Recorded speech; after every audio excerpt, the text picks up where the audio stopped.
Instead of the whole car being levitating, repelling the ground, how about each little molecule repelling its adjacent molecule, so it would come apart?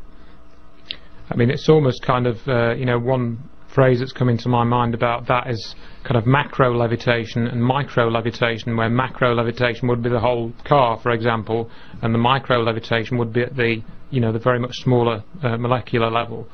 And this whole idea of the molecules repelling each other.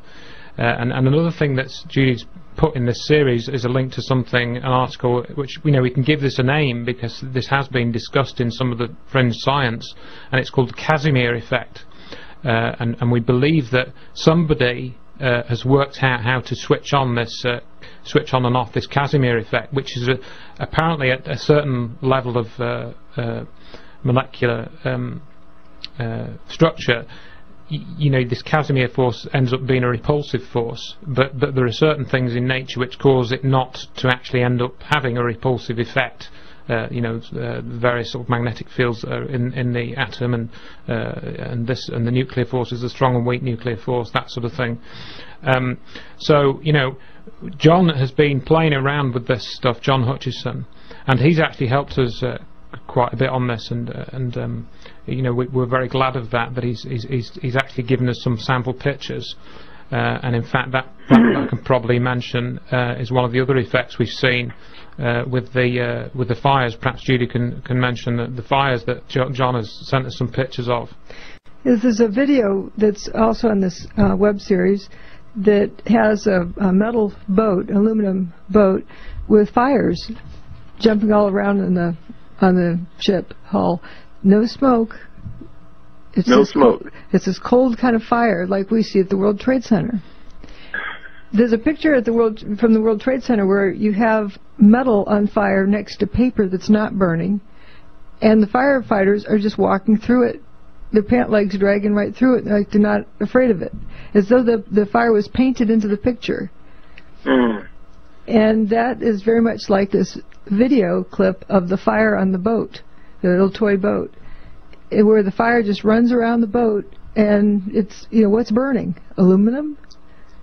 That's right. There's no other fuel for this fire to actually burn with in the demonstration that John sent us the video of. And the other interesting thing, if you watch this video that John sent us, we've got a link on the web pages that Judy gave the article for, gave the link for to the articles, and it's at www.drjudywood.com, and there's a link from the home page there. And one of the things that we noticed on this video is that the fires actually seem to be occurring sometimes when John has got his energy beams switched on. We can tell on this video when he switches the beams on and off, because the boat is in a little tank of water, and you can see the water droplets kind of shimmering in the video when he's got the energy switched on, and then the water will go calm when he switches the energy off. And even when the energy is switched off, we see these certain sections of the video, which is only about a minute and a half long or something. The fire actually appears even when the energy is switched off, and we've tried to. Judy's done a great job with tying up this with some of the witness testimony as well from the New York first responders, which we got off the New York Times website. One particular very interesting testimony that ties up very, very closely with this data, where he actually describes going back towards the fire truck, and the thing blows up. It's actually a very interesting testimony to read, because he also describes this force which lifts him, and then the force goes into his bag, but he doesn't actually describe the way that force manifests itself in his bag. He does imply that he doesn't want to touch it. It looks like it's been affected somehow, the stuff that was in his bag. Yeah. And Judy's put all this onto the web page, and I'd encourage everyone to go and have a read through it, and and see what they think. And again, if I can mention a couple of the other characteristics, such as what John, I don't know if this is John's name or Judy's name, but the jellification. Which is John has one of the really strange things that John has repeatedly shown. He's got, I think, probably maybe 100 of these metal samples where bars are bent in half. And you look at the samples that he's got, and there's some very weird melting effects. And Judy had managed to tie this up with some of the samples that NIST have of the steel beams, which are actually, Judy's got this great name for it, and she calls it the rolled up carpet. And you'll see that in the website. It literally does look like a steel beam, where you've got somebody's rolled up a whole roll of carpet, and then and then slung it over their shoulder, and it bent. You know how carpet bends when it's rolled, and the beam looks very much like this, and then that ties up very closely with one of John's steel samples, aluminium samples. But he's also seen effects on steel too. And that's what we've been trying to get from John, is some information about the various effects on the different types of metals, because we know that different types of metals were used in the construction of the World Trade Center, of course. Judy wanted to mention one of the other characteristics. Yeah, but these wheat checks that are rolled up, they're rolled around a vertical axis.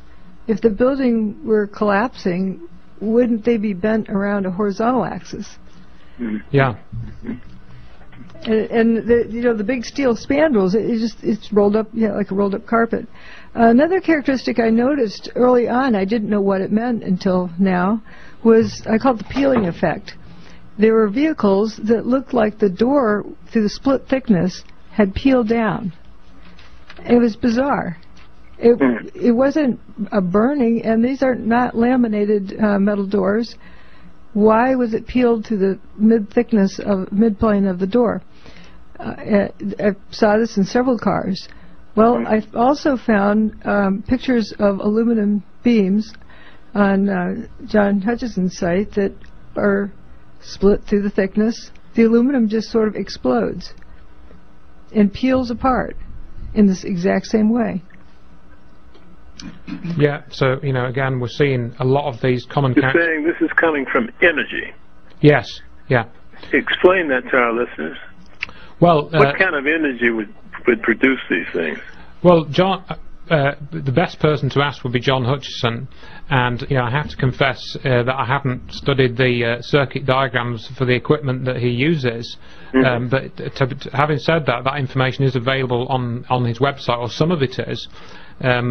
And just to try and answer that a little bit, he's basically using things like old radar equipment, and as you know, radar equipment sends out powerful radio signals, because they have to be very powerful, because of what's called the inverse square law, where if the radio signal is beamed out, it drops off at a distance proportional to the distance squared, but the reflected signal coming back drops off to the distance of squared, so you've got actually 4 power drop in the signal between what's sent out and what's received. So what that means is, I know it sounds like a bit of technical math, but that means that you've got to have quite a powerful emitting beam for a radar to work. And John's one of these guys who likes to go to naval and army surplus stores and buys this equipment, takes it back to his apartment, which if you go and see the pictures of his apartment on his blog and things, it's pretty amazing.